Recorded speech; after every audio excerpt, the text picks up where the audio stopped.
Bem, hoje nós vamos trabalhar em sequência e nesta primeira aula vamos ver lei de formação. Para iniciar, eu trouxe aqui duas sequências e quero que vocês completem, né? O termo está faltando lá na interrogação. Para isso, eu sugiro que dê uma pausa e pense um pouquinho para você responder antes de continuar. Então, a primeira sequência, se você observar, nós temos três elementos que se repetem. Nós temos o rato, o leão e o sapo. Então, o rato, o leão e o sapo, ele obedece uma ordem aí, tem um padrão. Então, para descobrir o que está pedindo no último aqui, é só ver o que está após o sapo, que vai ser o rato. A sequência de baixo ela vai exigir um pouco mais de raciocínio, porque eu montei essa sequência, né, com duas sequências, né, intercaladas. A primeira eu tenho o peixe, o boi, vai gerar o peixe-boi. Eu estou pulando um elemento. Agora, o tubarão, o martelo, vai gerar o tubarão-martelo. Tá? Isso é só para brincar com vocês e descontrair um pouco. Agora eu tenho algumas sequências numéricas e quero que faça a mesma coisa. Dê uma pausa e tente encontrar o termo que está pedindo aí, a interrogação. Então, observando a sequência de cima, dá para ver que é a sequência de números naturais, até o 5. Então, o próximo vai ser o 6. Né? Então, a sequência dos números naturais. Essa segunda sequência aqui, 0, 2, 4, 6, 8, o próximo é o 10, porque é a sequência dos números pares. A terceira sequência, 25, porque é a sequência dos números quadrados perfeitos. A quarta sequência dos números primos, 2, 3, 5, 7, 11, o próximo é 13. Essa sequência quinta aqui é uma sequência especial, né, onde cada termo, a partir do segundo, é encontrado multiplicando 2 pelo termo anterior. Então, 2 vezes 1, 2. 2 vezes 2, 4. 2 vezes 4, 8. 2 vezes 8, 16. Então, 2 vezes 16, 32. E essa sequência é chamada de progressão geométrica, que nós vamos estudar em outras aulas. Já a sequência de baixo ela é um pouco mais trabalhosa, que muitas pessoas não conhecem, que é a sequência de Fibonacci, que nós vamos trabalhar na aula de hoje. É uma sequência que cada termo, a partir do terceiro, né, é a soma dos dois anteriores. Né? Então, 2 é 1 mais 1, 3, 2 mais 1, 5, 3 mais 2, então o que está pedindo é 5 mais 3, que dá 8. Né? Sequência Fibonacci. Eu quero chamar a atenção para as duas sequências de cima, porque cada termo, a partir do segundo, vai ser o anterior somado com a constante. O 2 é 1 mais 1, o 3 é 2 mais 1, o 4 é 3 mais 1. Ou seja, eu vou somando 1 ao termo e vou encontrando o seguinte. Aqui embaixo eu somo 2. 0 mais 2, 2. 2 mais 2, 4. 4 mais 2, 6.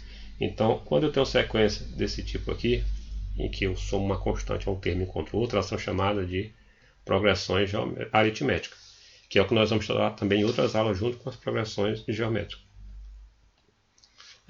Agora, se observarmos direitinho, a matemática está presente na natureza, né?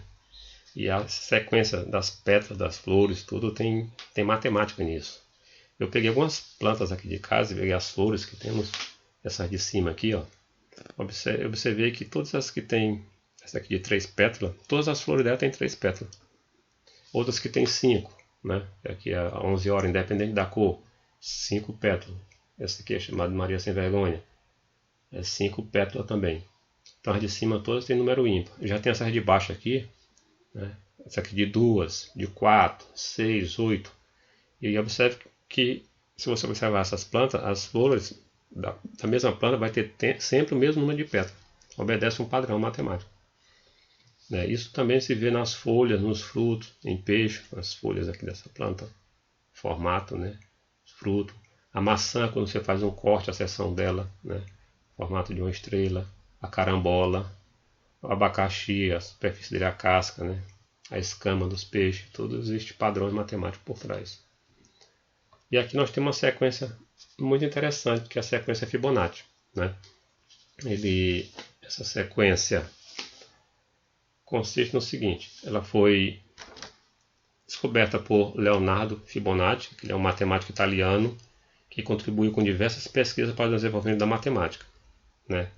E o problema consiste no seguinte: ele observou um casal de coelho recém-nascido. Tá aí. Depois, o segundo mês foi crescendo. No terceiro mês, esse casal reproduziu um outro casal de filhote aí, né?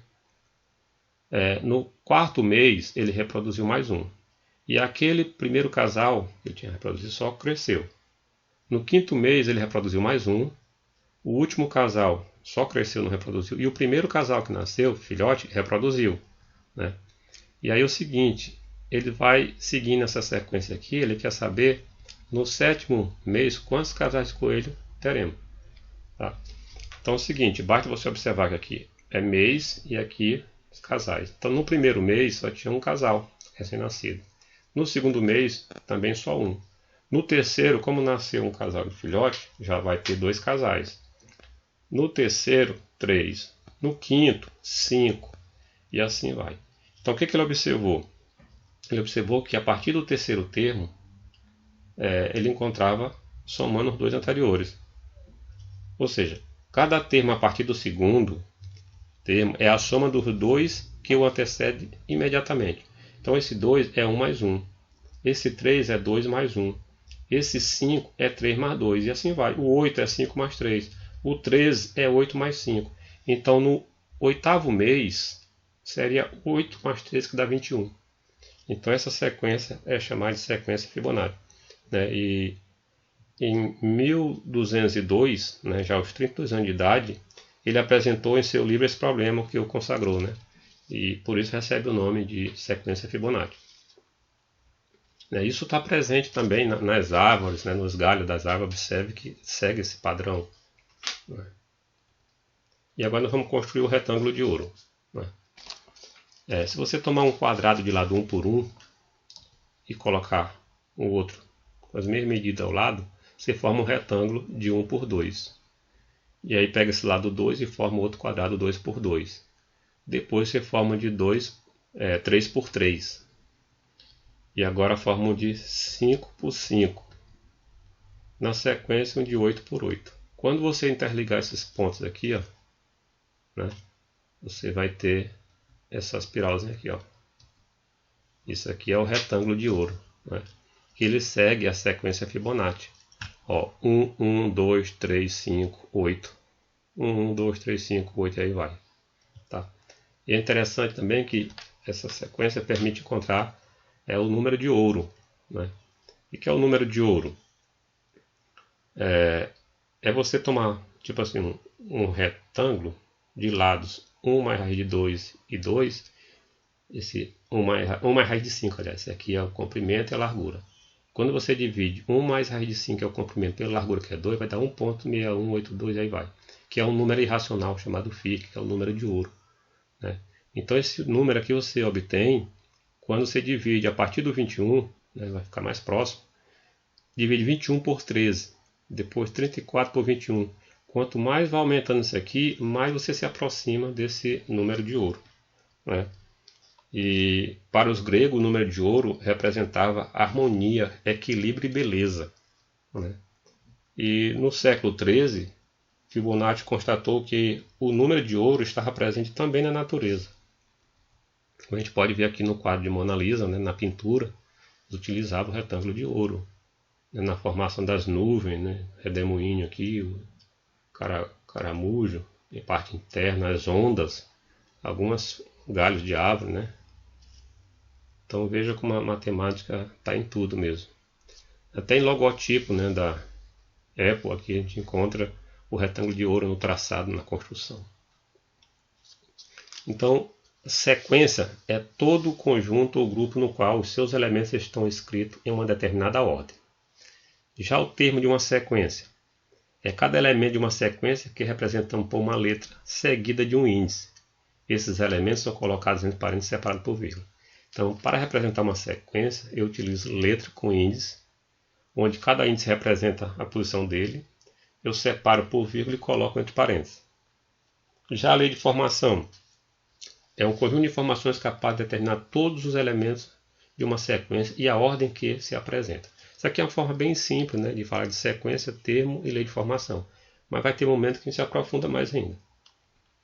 E aqui tem um problema. Eu quero encontrar a lei de formação da sequência.